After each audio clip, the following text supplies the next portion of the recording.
so much for joining us this morning. It's good to see you all. Welcome to the river. Those of you that's here in the room today and that's tuned in our live stream. My name is Nara, and here's our worship team today. We have London on the guitar. Thank you for joining us. We got Megan on keyboard and Shannon and Maneve on vocals. Thanks so much for being here. So you may have received a palm leaf when you walked in this morning. Please hold on to it. I will be using them in just a few minutes. So the reason why we have palm leaves is because today we are celebrating Palm Sunday.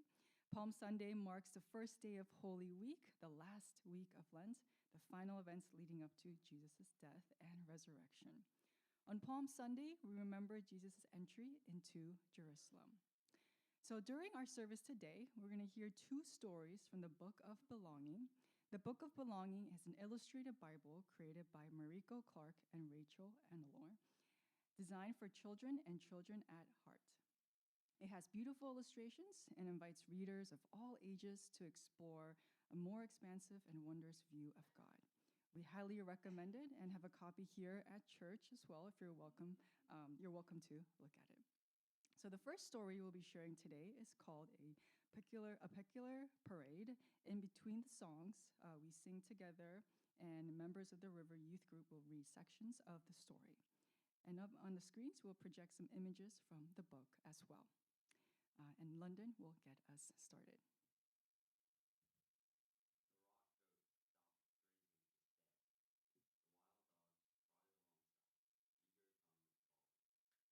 dogs trotted alongside, eager tongue calling. A falcon circled low in the river. The strangest procession was meandering down the road to Jerusalem. Students and scholars, rich women in their finery, fishermen with their astute plots, lepers and beggars and pilgrims too. All following behind Jesus, who walked slowly and deliberately, as if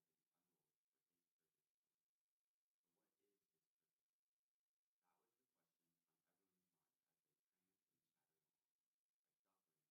thrown in the line. I just washed and resurrected Lazarus, the little woman, her fine jewelry twinkling in the fountain. You think there'll be more miracles? He's going to gather an army,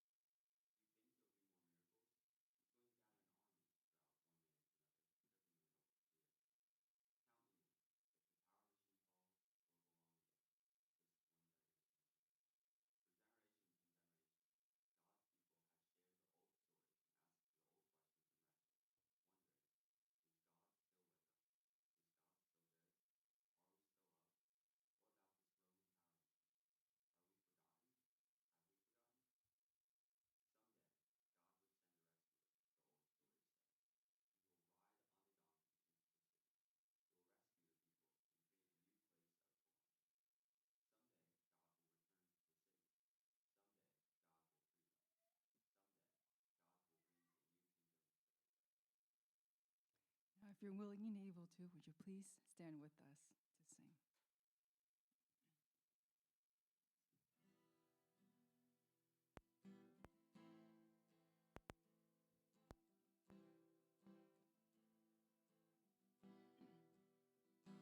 Our salvation is bound up together. Our salvation is bound up together.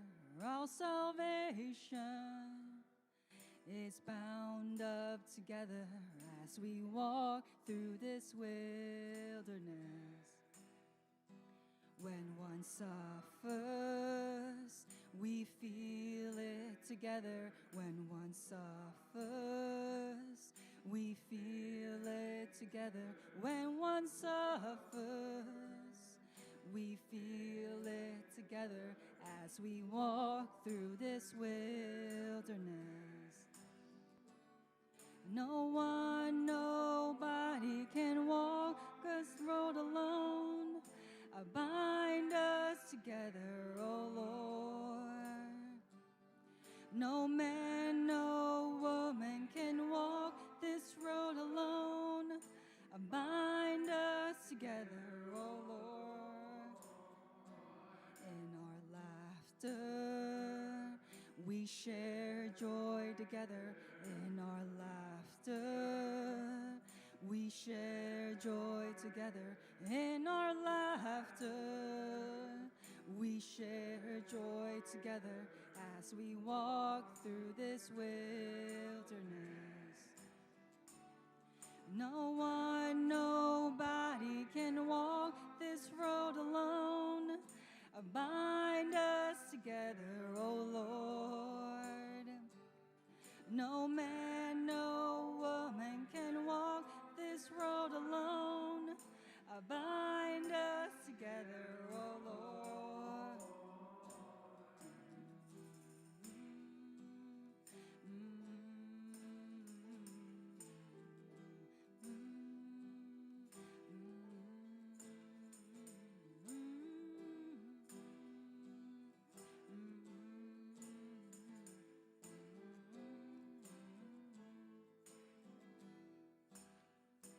Our salvation is bound up together. Our salvation is bound up together. Our salvation is bound up together as we walk through this wilderness. During this next part of the story, you're welcome to take a seat or remain standing, whatever feels comfortable for you. God had destroyed the power machine before, rescuing them from failure. Was Jesus the new Moses? Was this the beginning of another great rescue? No new researchers, but when a donkey was brought to Jesus, he climbed on it, and a crowd's excitement bubbled into a frenzy. The procession continued, picking up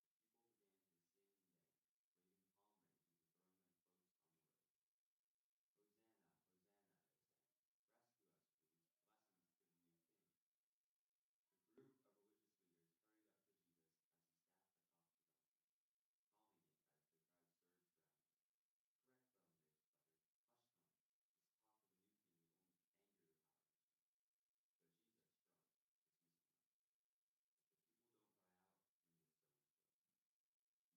The joy and expectation seeped out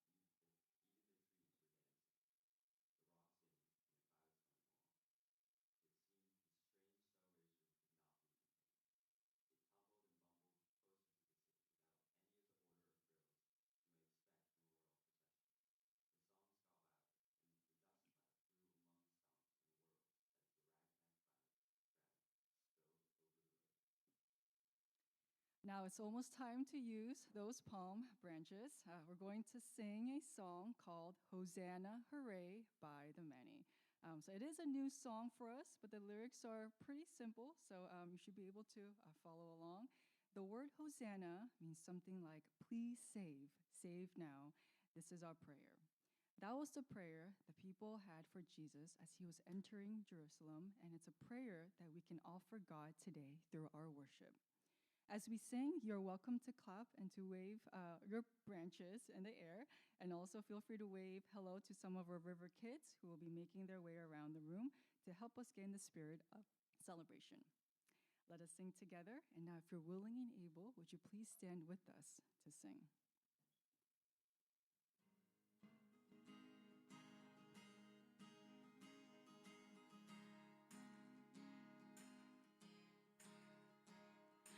Ho, ho, Hosanna, ho, ho, Hosanna, ho, ho, Hosanna, ho, ho, Hosanna, ho, ho, Hosanna, ho, ho, Hosanna, ho, ho, Hosanna, ho, ho, Hosanna, hooray! Ho, ho, Hosanna, ho, ho, Hosanna, ho, ho, Hosanna, ho, ho, Hosanna, ho, ho, Hosanna, ho, ho, Hosanna, ho, ho, Hosanna, ho, ho, Hosanna, hooray! Blessed is the one who comes in the name of our God. Blessed is the one who comes in the name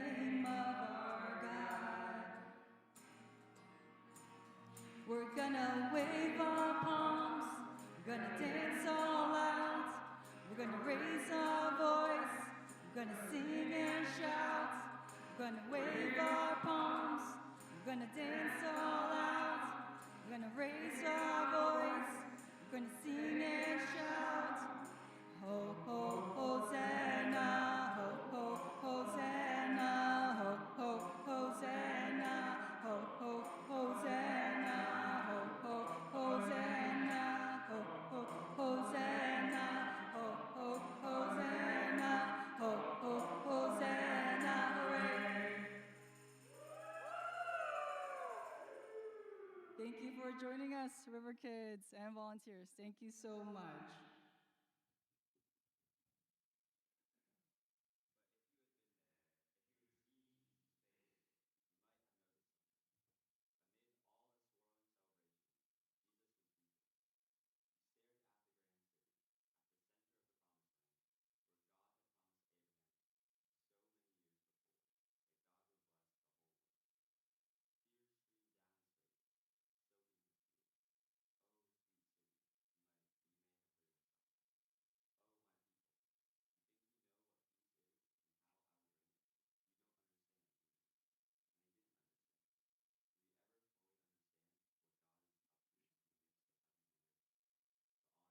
where God had promised Abraham so many years before that God would bless the whole world. Tears streamed down his face, soaking his shoes. Oh, sweet city, you may have heard him cry. Oh, my people, you think you know what peace is and how I will bring it? You don't understand, do you? And he didn't understand. Did he ever fully understand what God is up to in the midst of heaven and earth? But on Christ the dawn, brighter weeping and sadder singing, a most peculiar grave indeed. Thank you, London. Let us continue worshiping together. Let's sing together. I want Jesus to walk with me. I want Jesus to walk with me. All along my pilgrim journey, Lord, I want Jesus to walk with me. Amen. Let's sing together in my trials. Lord, walk with me. Yes, God, my trials, in my trials. Lord, walk with me. When the chains of life are falling, Lord, I want Jesus to walk with me. Walk with us, God, in our sorrows and in my sorrows. Lord, walk with me. In my sorrows, Lord, walk with me. When my heart within is aching, Lord, I want Jesus to walk with me.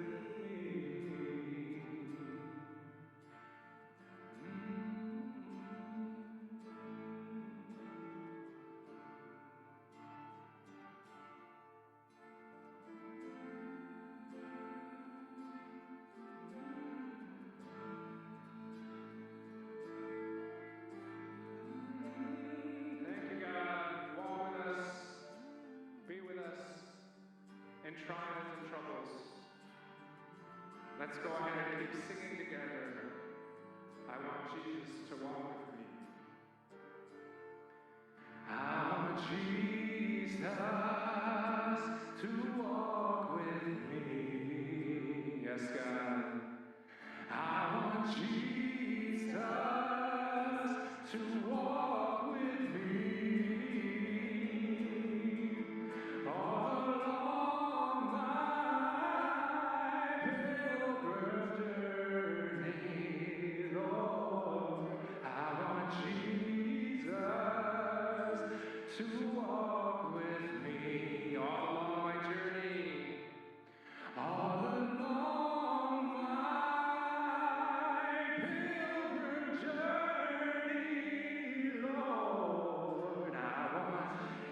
Jesus, to walk with me. Amen. Thank you for being here with us today. Now, would you please take a few moments to say hello to one another?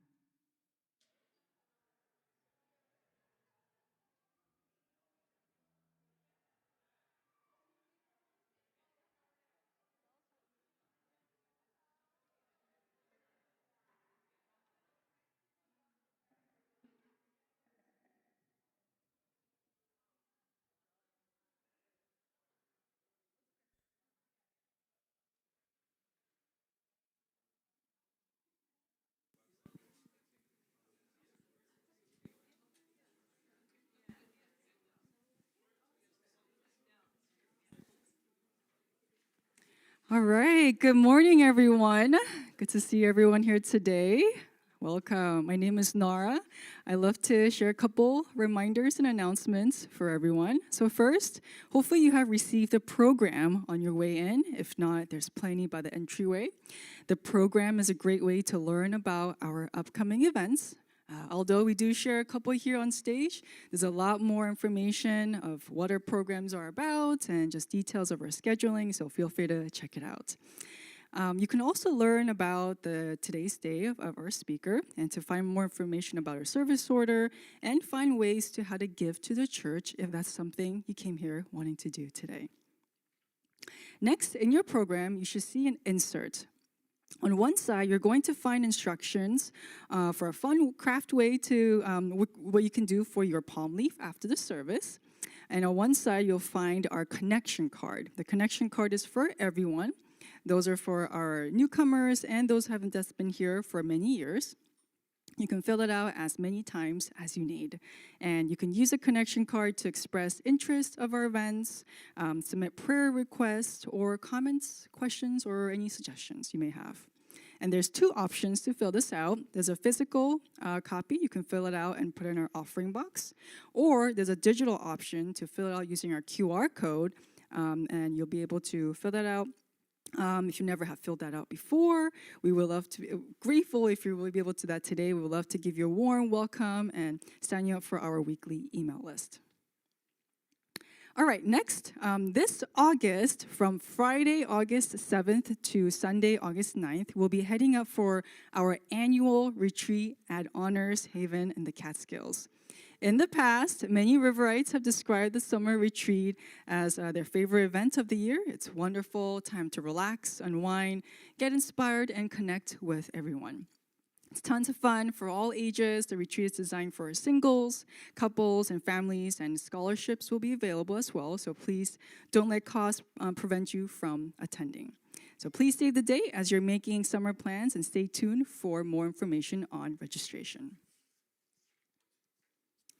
All right, next Sunday, we will be celebrating Easter together. The service will be at our normal time. River Youth are invited to join the entire service. River Kids will join at the beginning and then will be excused to go in their own programming. We will include all these details in the church email that goes out next week. And one special tradition that we include in our Easter service is called flowering the cross. This is a practice that dates back to the 6th century. Together as a community, we will add flowers to the empty cross as a symbol and reminder of God's power to bring resurrection and new life. In the past, some members of the community have found it meaningful to bring your own flowers in honor of a loved one.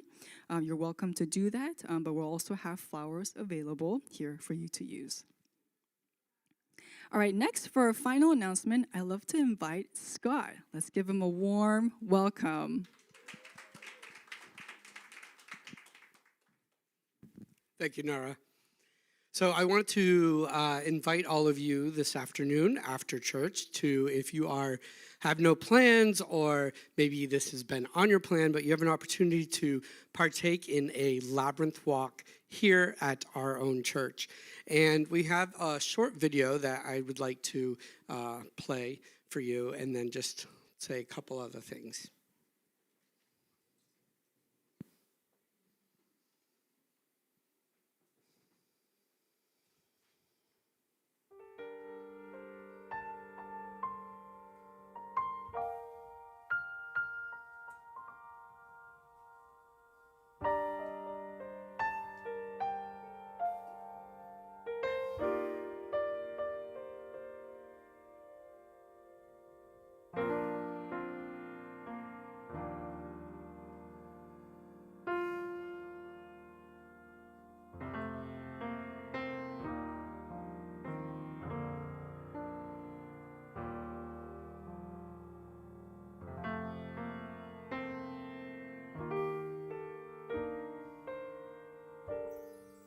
walk in a very circuitous path, in a spiral, complex spiral, way into the center. All our research in meditation shows that that is a way of quieting the thinking mind, the chattering, what the Buddhists say, the monkey mind.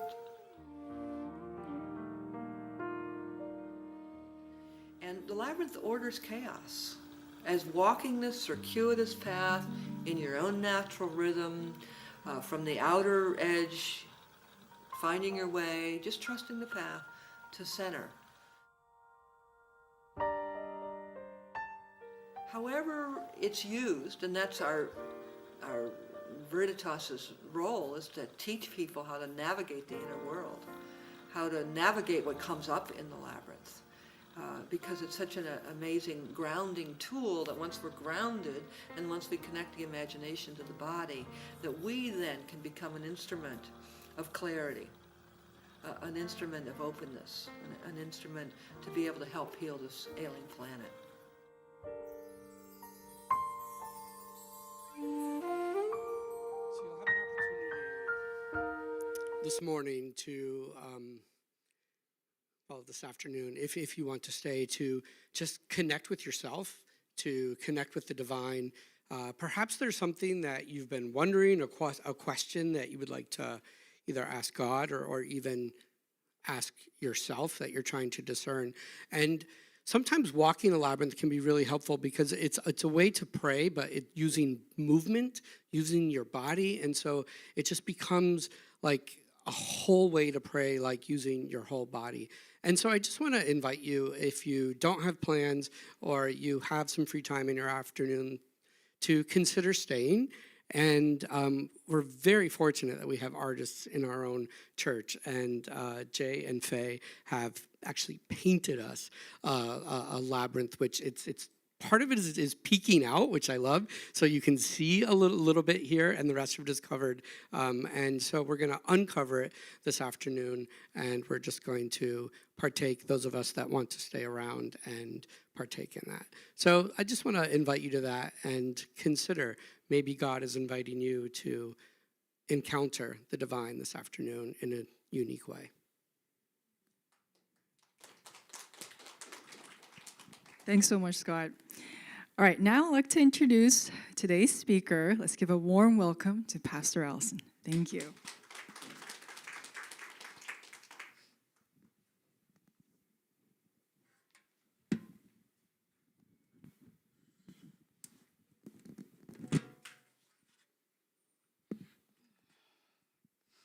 Thank you, Nara. Good morning, everyone.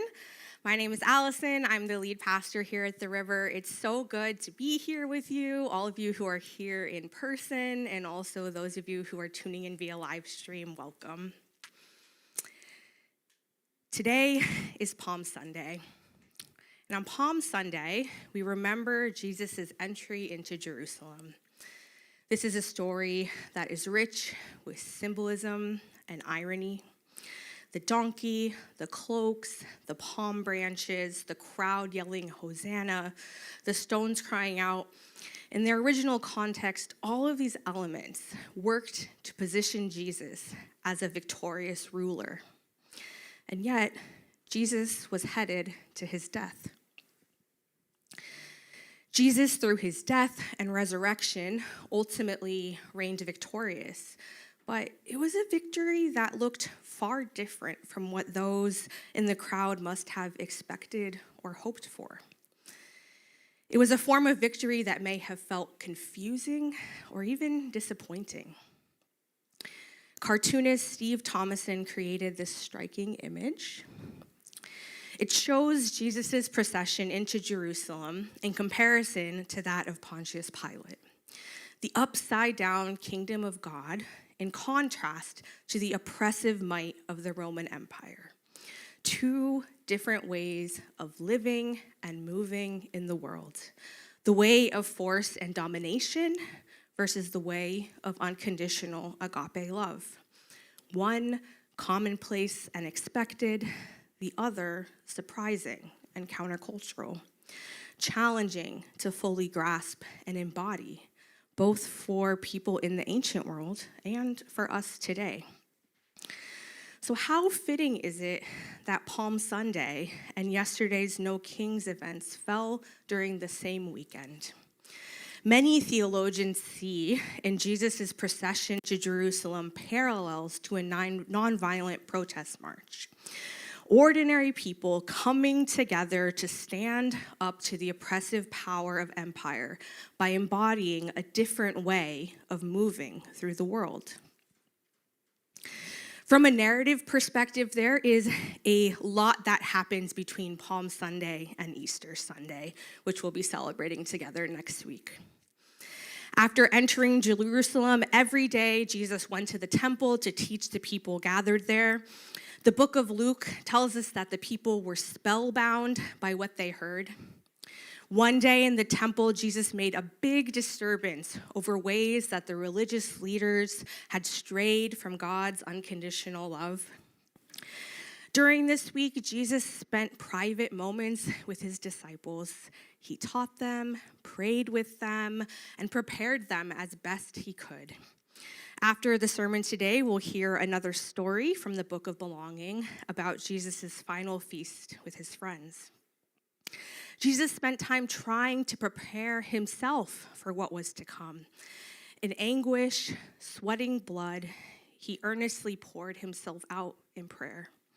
He asked for this cup to be removed from him, for there to be another way forward. An angel from heaven appeared, giving him strength. As the week neared its end, Jesus was betrayed by someone he counted as a friend.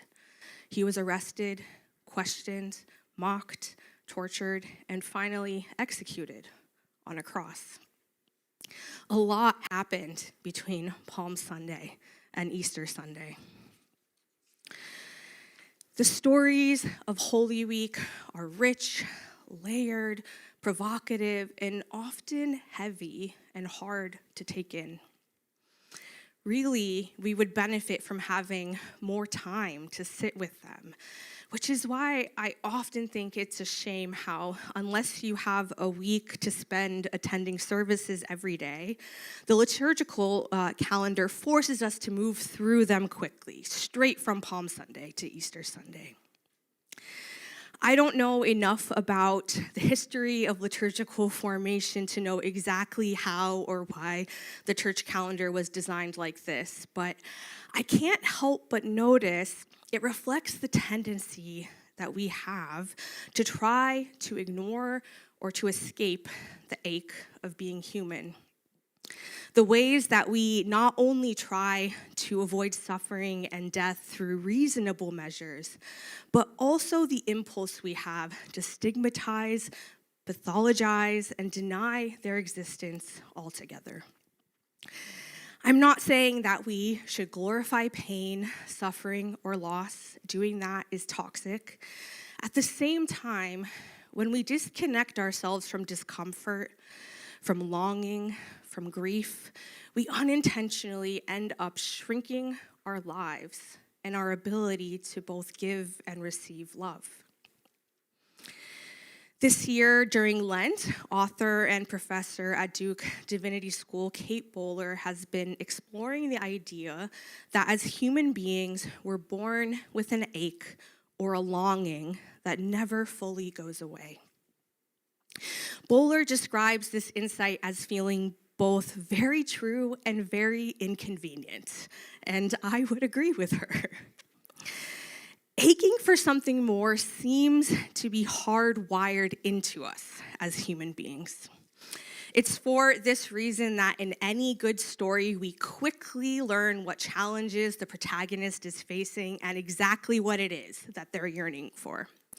It's why in the first 15 minutes of a musical, we'll typically hear something that's referred to as an I want song or an I wish or I've got to song. Some examples of these types of songs include If I Were a Rich Man from Fiddler on the Roof, Over the Rainbow from The Wizard of Oz, My Shot from Hamilton, Reflection from Mulan, Part of Your World from The Little Mermaid, and How Far I'll Go from Moana. In these songs, the characters express things like, Would it spoil some vast eternal plan if I were a wealthy man? If happy little bluebirds fly beyond the rainbow, why can't I? When will my reflection show who I am inside? Maybe I'll be satisfied if I play along, but the voice inside sings a different song. What is wrong with me? Maybe there is something the matter with me. Looking around here, you'd think, sure, she's got everything, but I want more. I'm past patiently waiting. I am not throwing away my shot. These songs are often the most popular or memorable ones in these musicals, in part because they're so relatable. They speak to something fundamental within us, the ache of being human and all that is wrapped up in it. Restlessness, dissatisfaction, desire, hope, longing, grief, and so on. In response to what's happening in our personal lives, in our communities, and in the world. Now, most of us would agree that a story where the main character does not engage with ache would be a boring one. Ache is the force that drives the character and the story forward. And yet, when it comes to our own aches, our own restlessness, dissatisfaction, desire, hope, longing, grief, and so on, we begin to think that there's something wrong with us. Did you hear that sentiment expressed in the lyrics I quoted earlier? Some of the characters explicitly said, maybe there is something the matter with me for aching this way. Too often, instead of engaging our aches with compassion and curiosity as forces that can help to move us forward, we begin to view them as liabilities, as evidence of our badness, as something we must rush to get rid of as soon as possible. We may think to ourselves something like, life is not supposed to be like this or to feel like this. And then, because in reality it is that way, we conclude that there must be something wrong with us, or the people around us, or the world as a whole.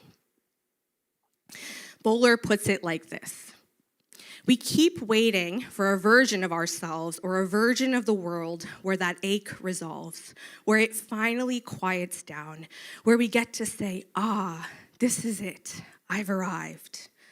As a historian, I can't help noticing how strange our current impatience with longing really is. Reading across centuries of Christian tradition, you'll notice how little energy it spends promising inner resolution. Desire shows up not simply as a flaw, but as a sign of life. Augustine called it restlessness. Aquinas called it desire for God. Longing wasn't something to outgrow. It was not expected to disappear, only to be rightly oriented. But as a human being with far too many subscription services, I keep wishing this were not true. I keep hoping that the ache is a phase I'll outgrow, a problem I'll eventually solve, a season that will pass if I'm patient or faithful or disciplined enough. I want to believe that one day I'll wake up feeling complete, less restless, less tender, less aware of all that is missing. Instead, the ache changes shape. It attaches itself to new worries, new loves, new fears. And Lent inconveniently keeps reminding me that this isn't a personal failure. It's a human one, or rather, a human truth. I am not unfinished because I've done something wrong.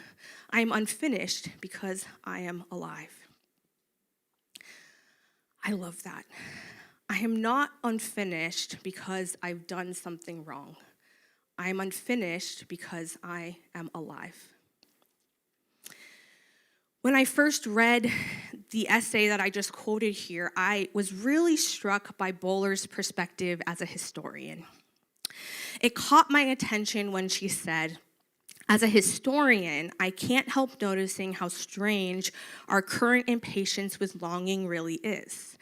Reading across centuries of Christian tradition, you'll notice how little energy it spends promising inner resolution. Did that part stand out to any of you? Yeah. I think why it grabbed me is because this is not what I was taught about the Christian tradition in evangelical contexts.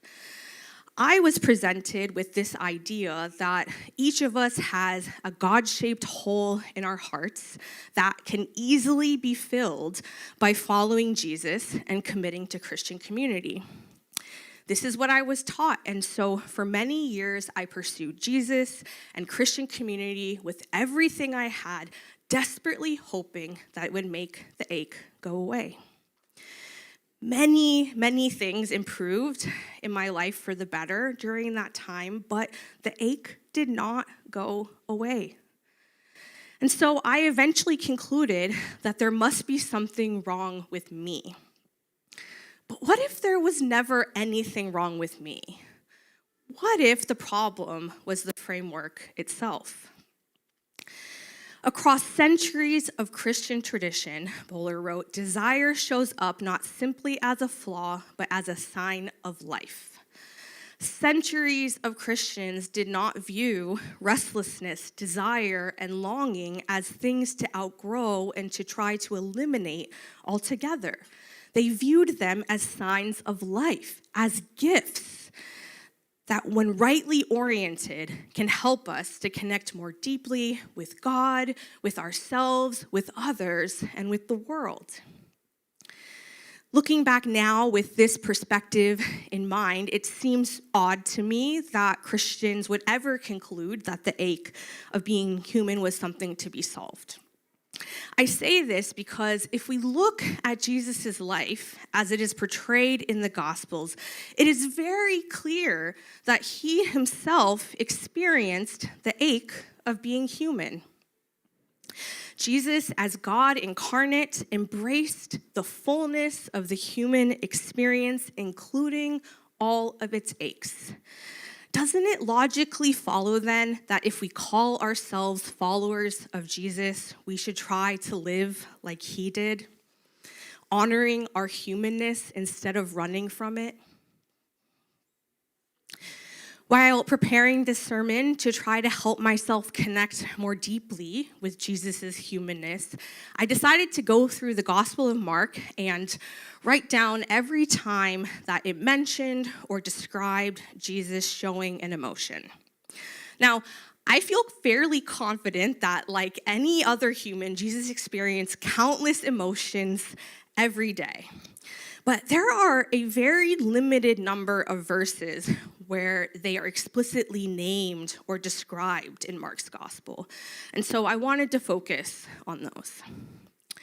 So as I did this exercise, I noticed that there was one instance where it explicitly named that Jesus was physically hungry. And this took place the day after the Palm Sunday procession. Now, I realize that hunger is usually categorized as a bodily sensation instead of a feeling, but I wanted to include it because it's a very human experience, and as anyone who has ever been hangry before can tell you, it's one that deeply impacts our emotions. I found 4 instances where Jesus was described as feeling compassion for others. I'm sure there were many more, but these are the times that it was named in Mark. Jesus felt compassion for a man suffering from a skin disease, and so he healed him. Jesus felt compassion for a crowd that seemed lost, and so he taught them.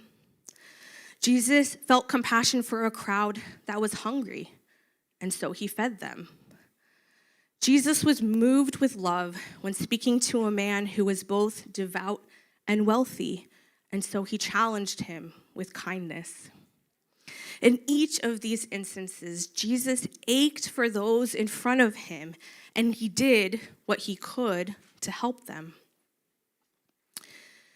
I also noticed 4 moments when Jesus experienced some form of anger on behalf of others.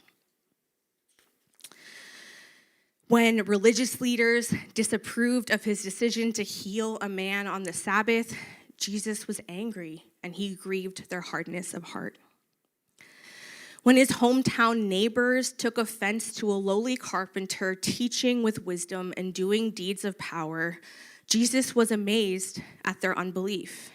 And from the context, it does not seem like this was a good kind of amazement. It seems more like angry disbelief. When religious leaders asked Jesus for a sign in order to test him, Jesus sighed deeply in his spirit in what I imagine was frustration or exasperation. When his own disciples spoke sternly to the people bringing children forward to be blessed, Jesus was indignant.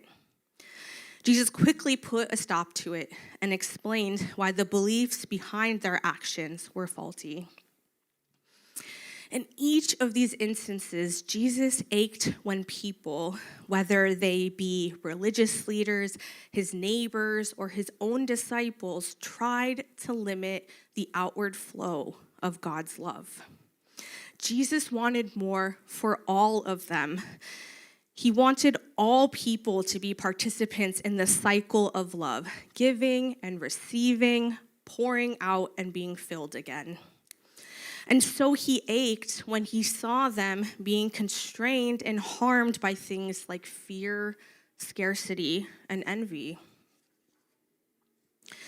Finally, when we come to the events of Holy Week, Jesus ached for the ways that he was himself suffering and would continue to suffer in the days ahead. On the night he was to be arrested, Jesus brought his disciples to a place called Gethsemane. The passage says he took with him Peter and James and John and began to be distressed and agitated. And he said to them, "My soul is deeply grieved, even to death. Remain here and keep awake." And going a little farther, he threw himself on the ground and prayed that if it were possible, the hour might pass from him. Knowing that he had been betrayed and that he would likely be executed, Jesus began to be distressed and agitated. He experienced grief so deep that he felt like he was dying. He threw himself on the ground and begged God for a different path, but it wasn't to be. Instead, Jesus was arrested, questioned, mocked, tortured, and finally killed. In his final moments on the cross, Jesus cried out, my God, why have you forsaken me?" In those moments of suffering, Jesus felt like he was all alone, like even God had abandoned him. These passages that I highlighted, they describe some of what Jesus felt during his life. But I wonder, what other aches did Jesus experience? Like any other human, I imagine that there were many dimensions to Jesus' aching. I imagine that at times, Jesus may have felt the ache of impossible expectations resting on his shoulders, and simultaneously, the ache of being underestimated and dismissed. I imagine that Jesus felt the ache of a life on the move, of insecurity, instability, continuous change, and total dependence on others for material support. I imagine that Jesus felt the ache of being different, of being set apart in some way from the people around him, of being misunderstood, sometimes even by those in his inner circle. I imagine that Jesus ached when witnessing the overwhelming suffering and need in the world around him, and also when confronting his own limited capacities to help.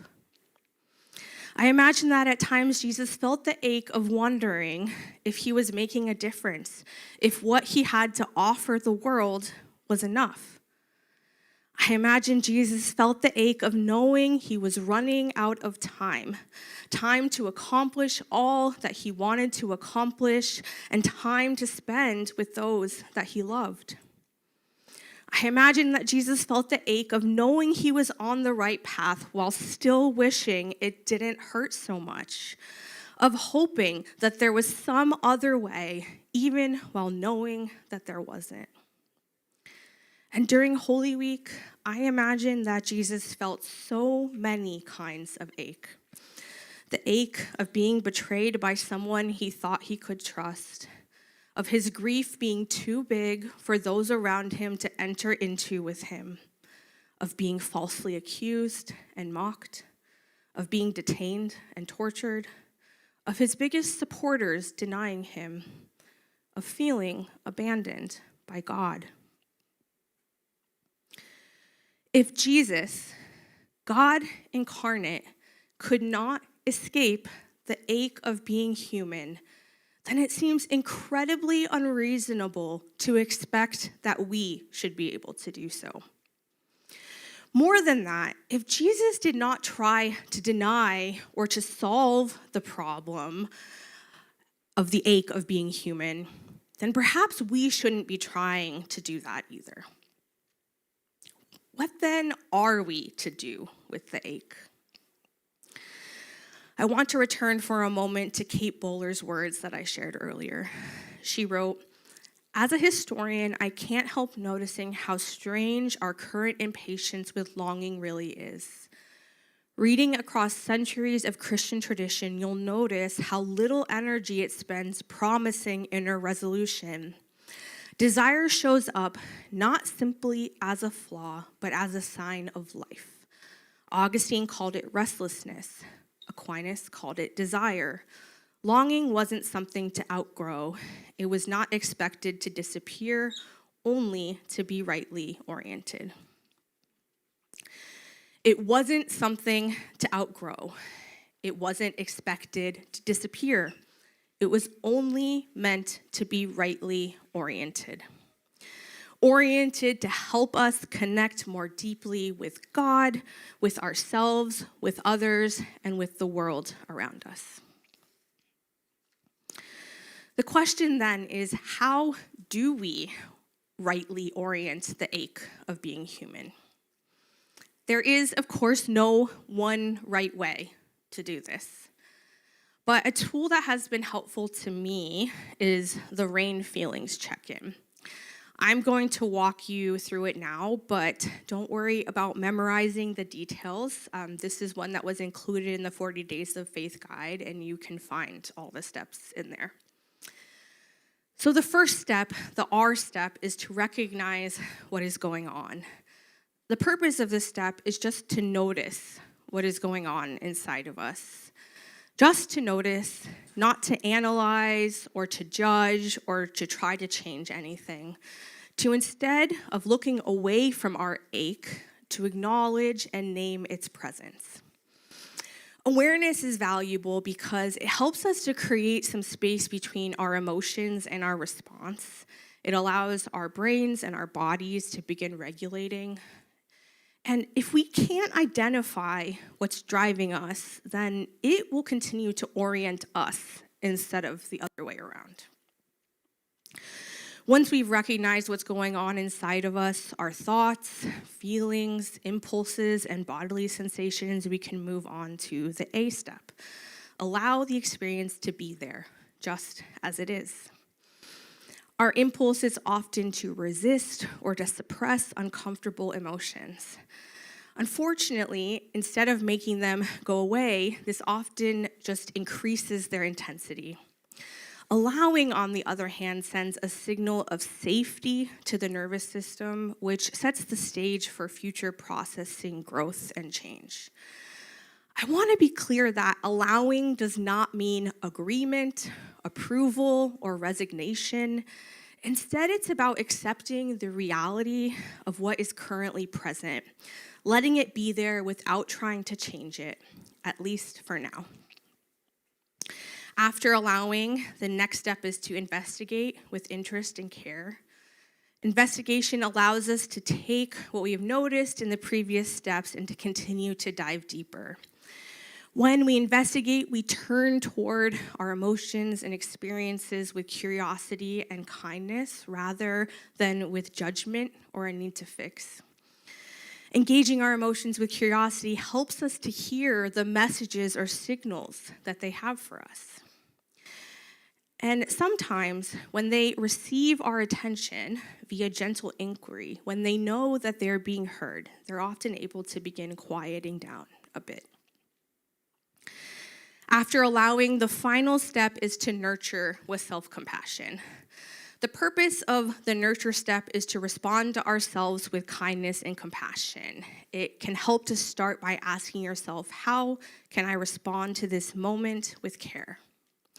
And there are countless right answers to that question.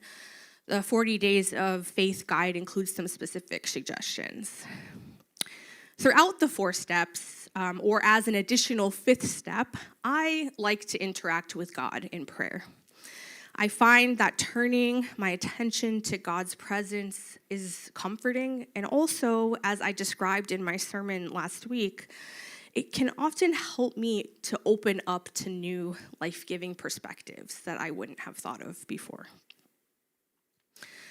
Personally, I've found the rain feelings check-in to be helpful, not because it makes the ache of being human go away. It cannot and it will not do that. However, when I feel stuck or overwhelmed, it does help me to feel more grounded and to gain clarity around next steps. It helps me to engage with the ache inside of me with gentleness, curiosity, and compassion, to consider what will help me to orient myself toward connection and flourishing. There have been times in my life when connecting with the ache inside has led me to gain clarity around my deepest desires and in response to make meaningful changes in my life. Connecting with my ache is what led me to become a Christian as a teenager, and also is what led me to change careers in my late 20s. Other times, connecting with the ache inside has helped me to better understand the ways that I'm disconnected from God and from God's original blessing. The ways that I had begun to believe untrue names and had forgotten that God says, "You are beloved, you are delightful, you belong." I can remember specific times when I got curious about the jealousy that was bubbling up inside of me, when I approached it with gentleness and compassion instead of judgment and shame. And I ultimately discovered that what I was hungering for, it was not something that was going to make my life better or really aligned to who I was, but I thought that I needed it in order to feel better about myself, to feel good inside, to be enough. And in those cases, connecting with the ache showed me that what I actually needed was to abide in Jesus, to let God speak into and nurture the parts of me that were hurting. Other times, connecting with the ache inside has magnified what remains outside of my control. I could not stop my mom from dying. I can't cure my body of chronic illnesses. I can't rescue certain people in my life who are struggling. I do not unilaterally have the power to end oppression, violence, and war. However, even in those cases, connecting with the ache has been helpful to me. It has helped me to experience the kind of relief that comes from telling the truth about what is real, even if just to yourself. It has helped me to be more able to invite God into my suffering with me. It has helped me to be able to find the words to share what I'm experiencing with other people. And it has helped me to identify what steps I can take, what power I do have in any given situation, the things that are in my control, no matter how small, and the ways that I can choose to embrace the beautiful alongside the terrible. On the second day of Lent, Kate Bowler shared this prompt with her readers. What is one ache you've been minimizing or ignoring? How might it feel to name it without trying to fix it? Feel free to share in the comments if you feel comfortable, she wrote. So I went and I read through the comments, and It was an incredibly powerful experience for me. The aches that people named came in so many different forms. They spoke about loneliness, relationships, illnesses, caregiving, burnout, grief, loss, life transitions, aging, purposelessness, powerlessness, witnessing tragedy in the world, and more. Being a pastor of a church and hearing people's stories, I knew that every one of us is aching for something. But this was just such a powerful reminder for me of that truth. And it was so powerful to see people honestly name their aches out loud and to help each other hold them without trying to fix them.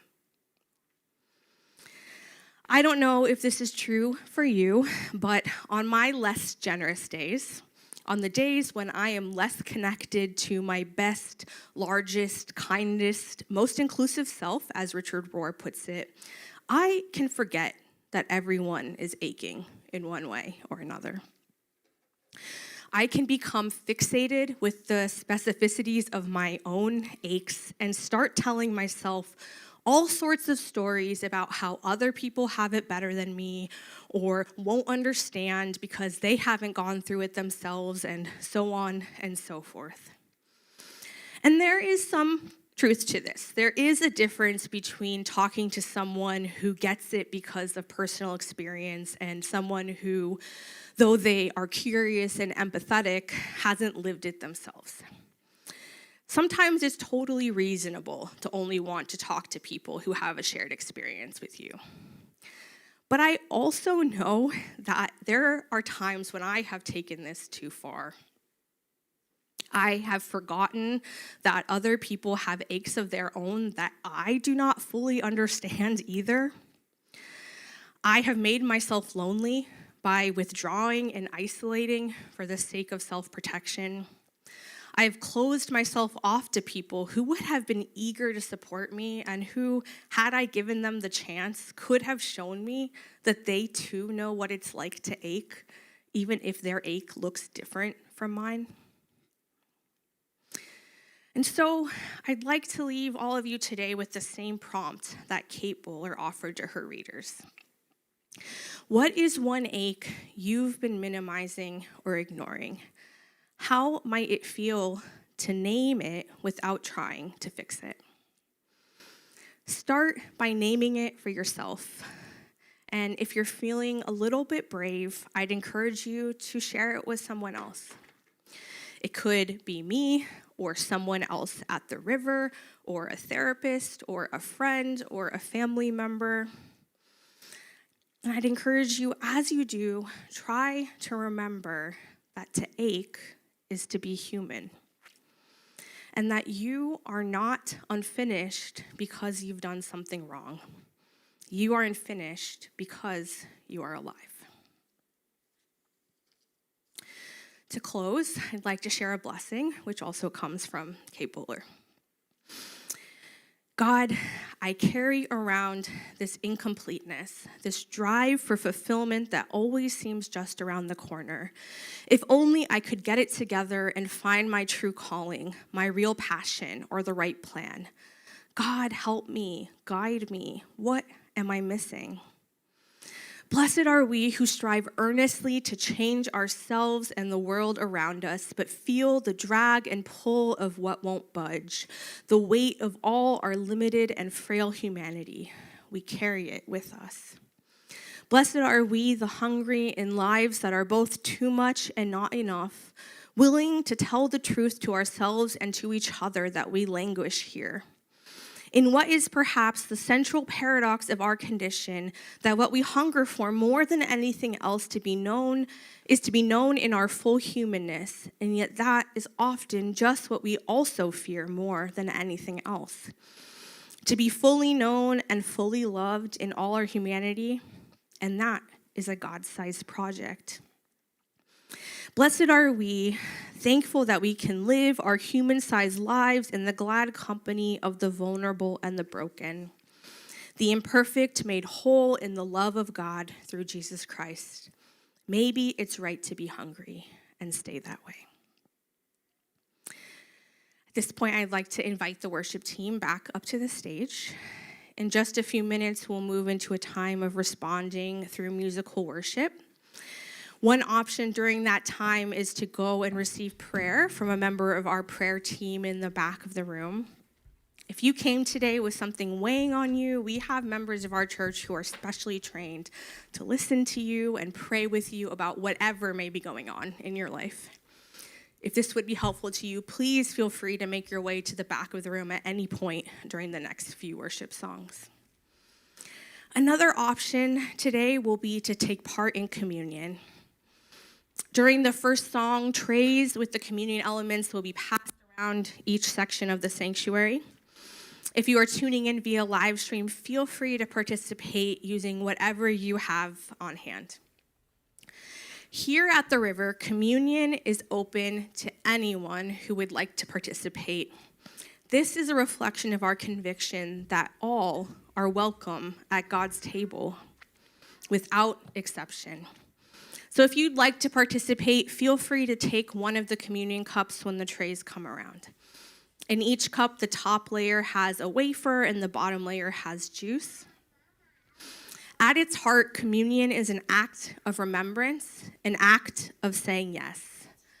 Jesus said, "Do this in remembrance of me." He said, "Eat from the bread and drink from the cup to help yourselves and each other, to remember the ways that my love has been and continues to be poured out for you. Do it to remember who you are and everyone else, that you are all a beloved child of God and belong at God's table. Do it to say yes to the way of unconditional love." So God, I pray that you bless these communion elements, that as we eat the bread of life and drink from the cup of love, that we'll experience your unconditional love more deeply, that we will know without a doubt that we are beloved and that we belong. In Jesus' name we pray, amen. And now I'm going to hand things over to some members of our youth group who will share the first section of another story of the Book of Belonging called A Feast with Friends.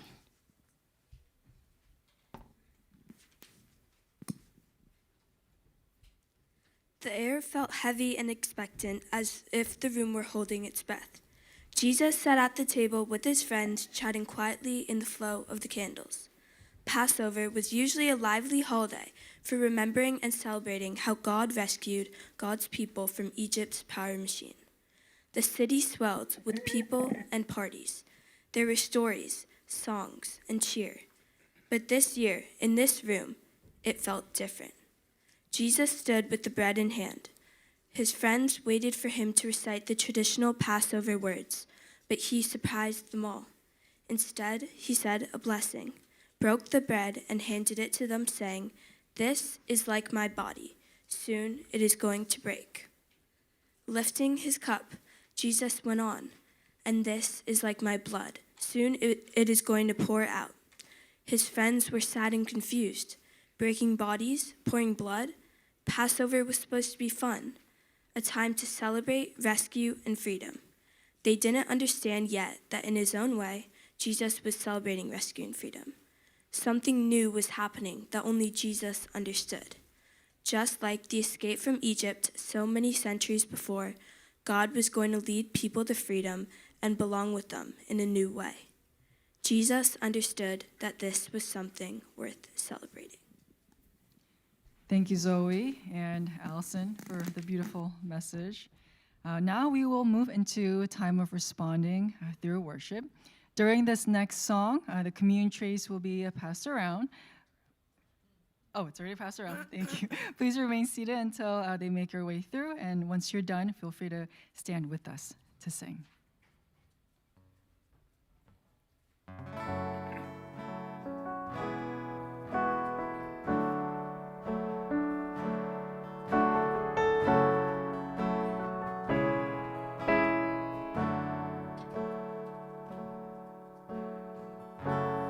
You're not sure of who you really are. all you feel is the shape of your scars. And you've got more wounds than you can count. Open your eyes, look all around. You're not alone, this is your home. Come and remember who you are here. Do this to remember who I am. Come and remember you belong here. Oh, belong here.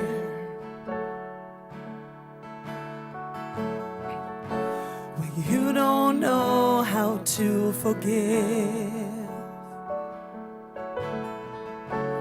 when locked doors seem the only way to live, and you've got more questions than you can count.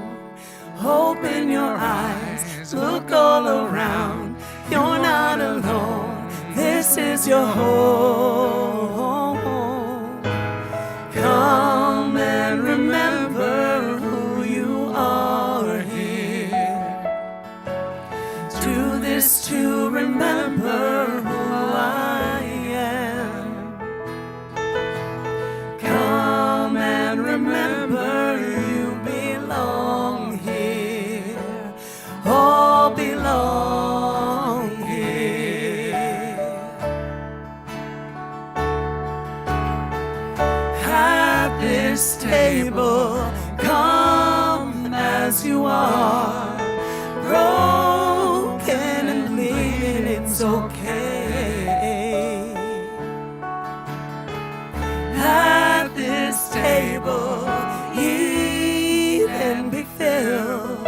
Come and drink in this grace. At this table, come as you are, broken and bleeding, it's okay. At this table, eat and be filled. Come and drink in this grace. Come and remember who you are here. Do this to remember who I am. Come and remember you belong here. All belong here.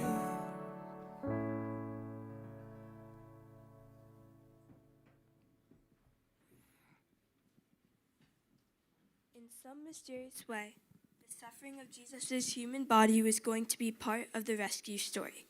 Like a mother who labors and cries when she gives birth, Jesus was about to bring forth something new, and it was going to hurt. Jesus understood that this was something worth honoring. When you break bread and sip wine, when you sit back from the table with a full heart and feel something of heaven in your gathering, remember me, Jesus told them.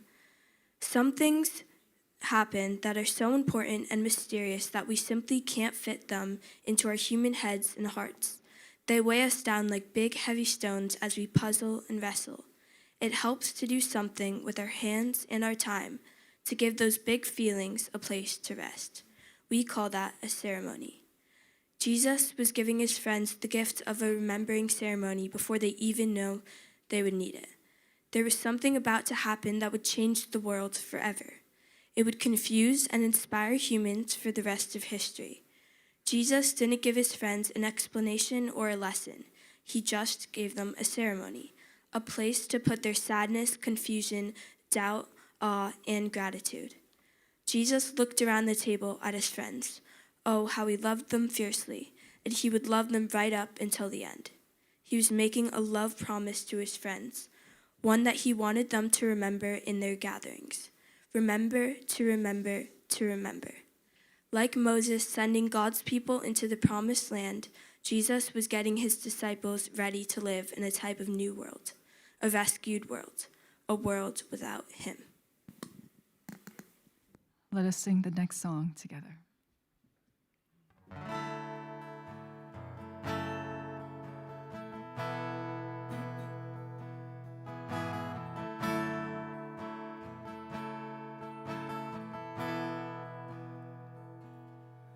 You give life, you are love, you bring light to the darkness, you give hope, you restore every heart that is broken. And great are you, Lord. You give life. Let's sing that again. You give life. You are love. You bring light to the darkness. You give hope. You restore every heart that is broken. Great are you, Lord. It's your breath in our lungs, so we pour out our praise. We pour out our praise. It's your breath in our lungs, so we pour out our praise to you only.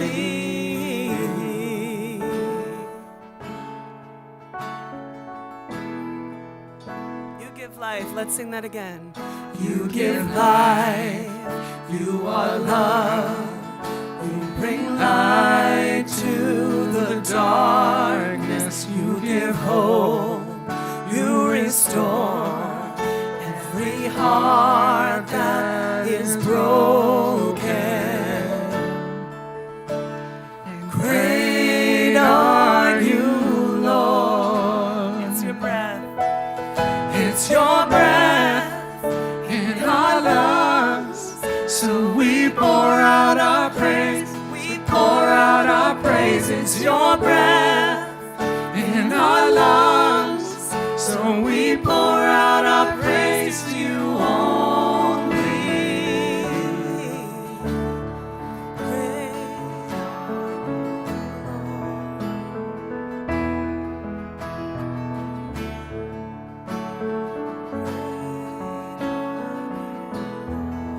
And all the earth will shout your praise. And all the earth will shout your praise. Our hearts will cry, these bones will sing. Great are you, Lord. And all the earth will shout your praise. Our hearts will cry, these bones will sing. Great are you, Lord.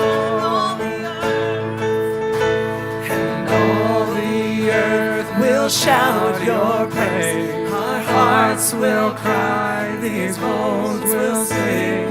Great are you, Lord. It's your breath. It's your breath in our lungs, so we pour out our praise. We pour out our praise. It's your breath in our lungs, so we pour out our praise to you only. It's your breath in our lungs, so we pour out our praise. We pour out our praise. It's your breath in our lungs, so we pour out our praise to you only. Great are you, Lord. Great are you, Lord. Great are you, Lord.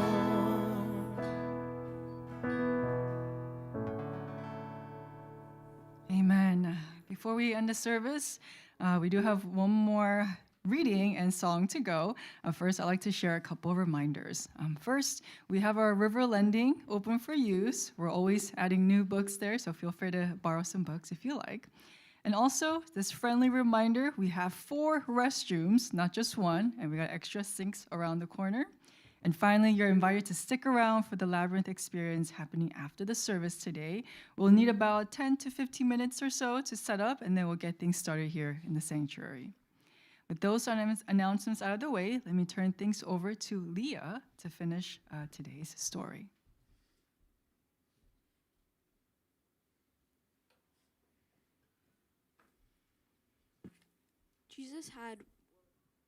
Jesus had one last meal with his dear friends, and he spent it in the most important way, reminding them of the truest and most beautiful things. Love one another, he said, as he washed their feet like a servant. The way you love and care for one another will show people that you love me. He hugged them and reminded them of all he had taught, saying, if you love me, you will follow my teachings. He spoke familiar words from Moses, from the Psalms, from the ancient truth tellers, because people change, but God never does. I belong with you, and you belong with me. You are my beloved. You are a delight. Be a blessing. Take courage. Choose life and flourishing. But he said new things as well, things that warmed their heart with wonder. I'm going away soon. I'm going to prepare a new place for you with God. I will come back to welcome you there, but I would never leave you alone. I will send a special comforter to you, a spirit that will remind you of your true names and give you power to live in God's kingdom. Like all special nights, time stretched out in order to make space for all important words that needed to be said. The candlelight flickered and dimmed, the shadows grew long, full of feast and fondness, full of exception and mystery. Jesus' friends all leaned back in their chairs. Cups were tilted and voices raised as they sang one last song together, the words both familiar and strange. Then, out into the night, they walked together in the olive grove to wait and pray. Wait for what? Only Jesus seemed to know. Thank you so much, Leah. Let us sing this final song together. Let's go out singing today. The same love.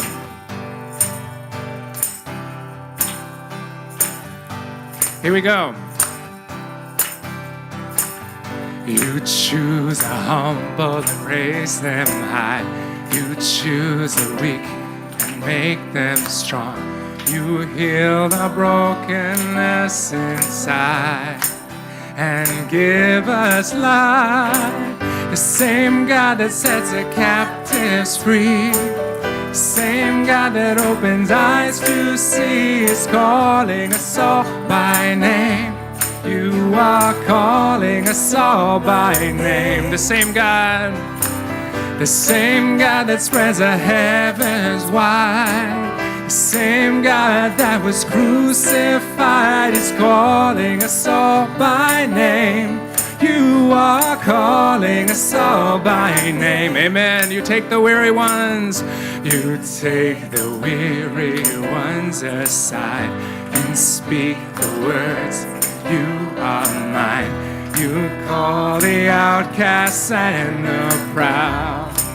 Come to me now. The same love that sets the captives free, the same love that opens eyes to see is calling us all by name.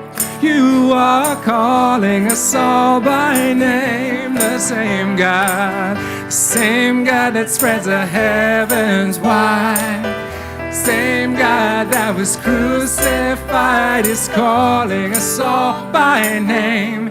You are calling us all by name. You're calling, let's sing it out.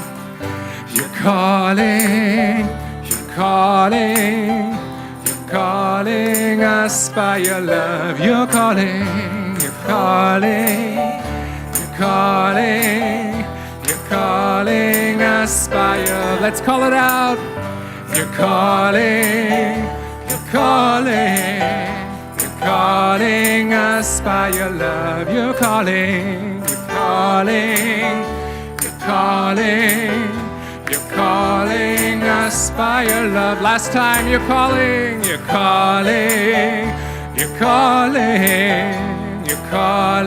us by your love. You're calling, yes, you're calling us by your love. The same love that sets the captives free, same love that opens eyes to see, is calling us all by name. You are calling us all by name. The same God that spreads the heavens wide, the same God that was crucified, is calling us all by name. Yes, you are calling us all by name. You're calling. Let's call it out as we leave this place together. By your love, you're calling